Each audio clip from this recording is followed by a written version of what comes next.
Good morning from Goa. I'm here with my boy Hanu, and we're just gonna take a walk around.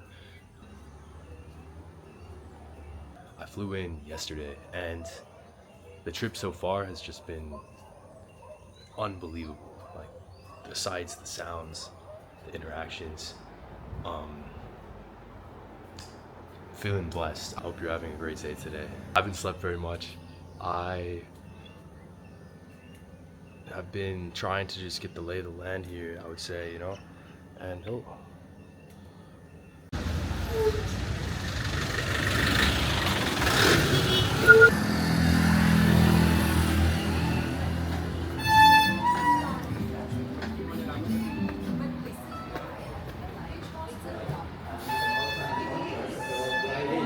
Because the main guys, the guys who really do the 1, 2, 3 hits, those guys will all remain in the leader contract.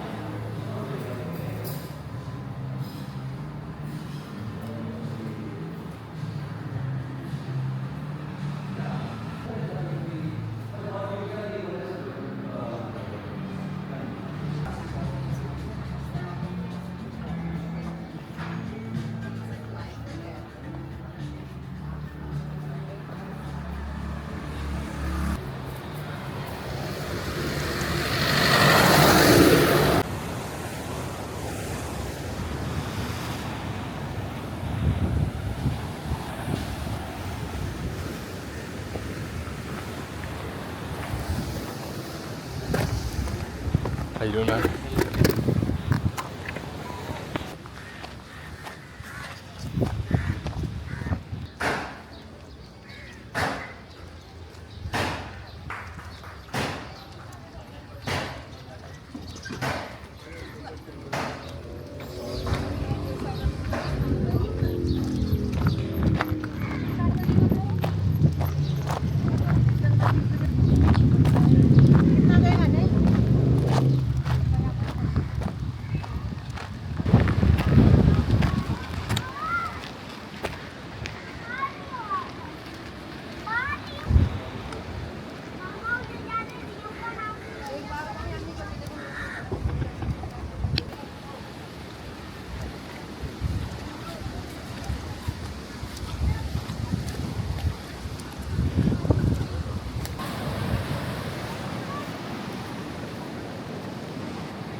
Welcome to Goa, the former Portuguese colony on the Malabar coast.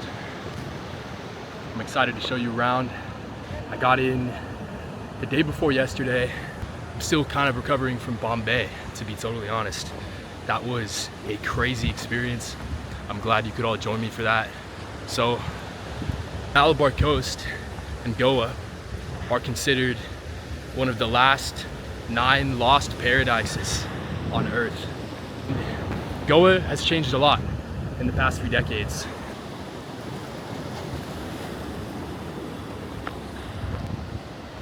The place was an integral part. The place was a very important destination back in the 1970s when the hippie trail was in full swing.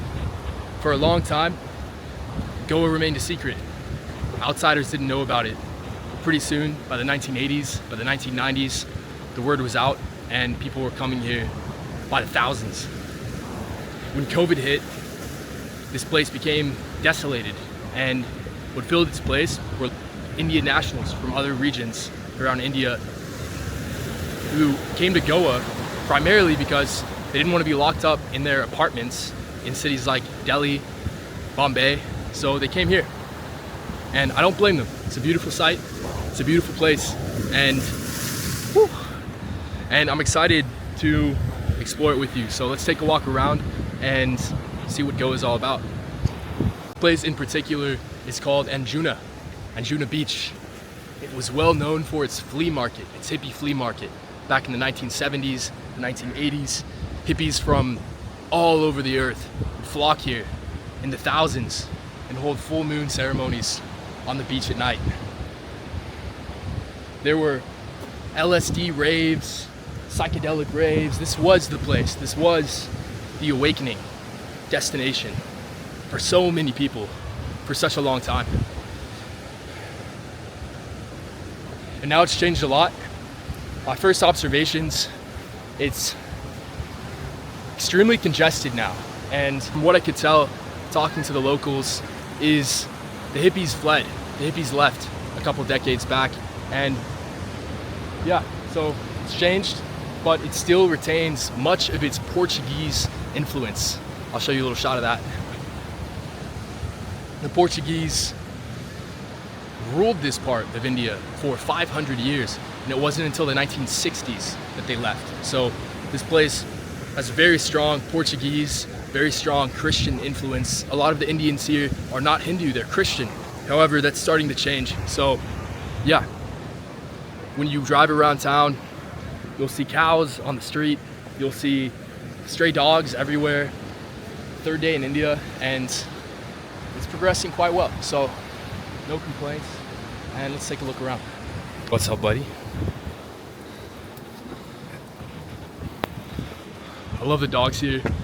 They're very friendly, not aggressive at all. They're just so used to people, you know? So that's something.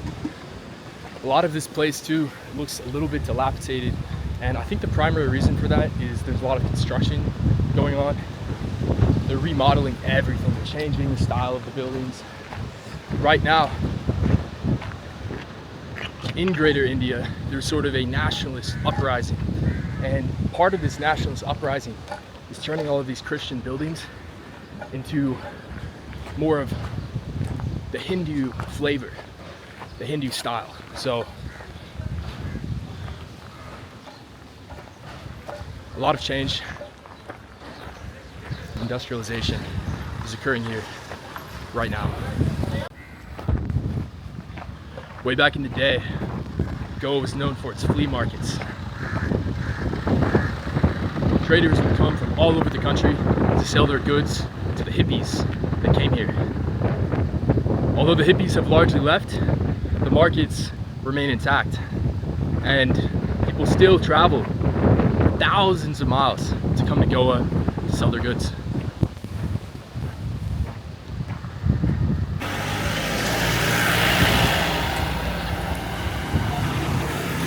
Flowers right there. So those flowers were specifically for a holiday called Dussehra.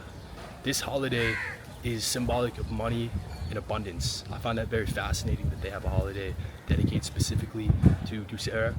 And yeah, you know, one word that I've learned here in Goa so far is acha. It means okay. So acha, let's go. Peace out.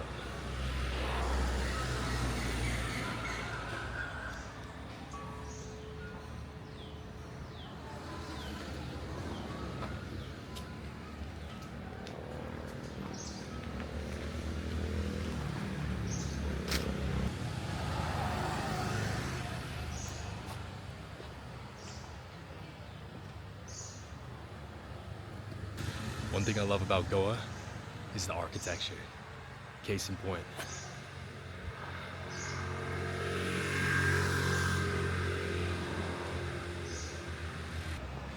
Check this one out. It's like a series of tree houses. Honestly, whoever designed this place needs a medal.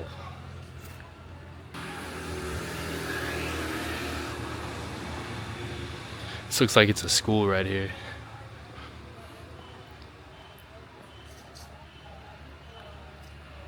I love those statues, so much character here.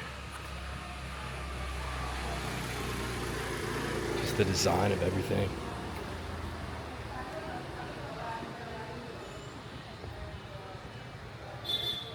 This by far is my favorite. Can't beat it. Never seen anything like it in my life.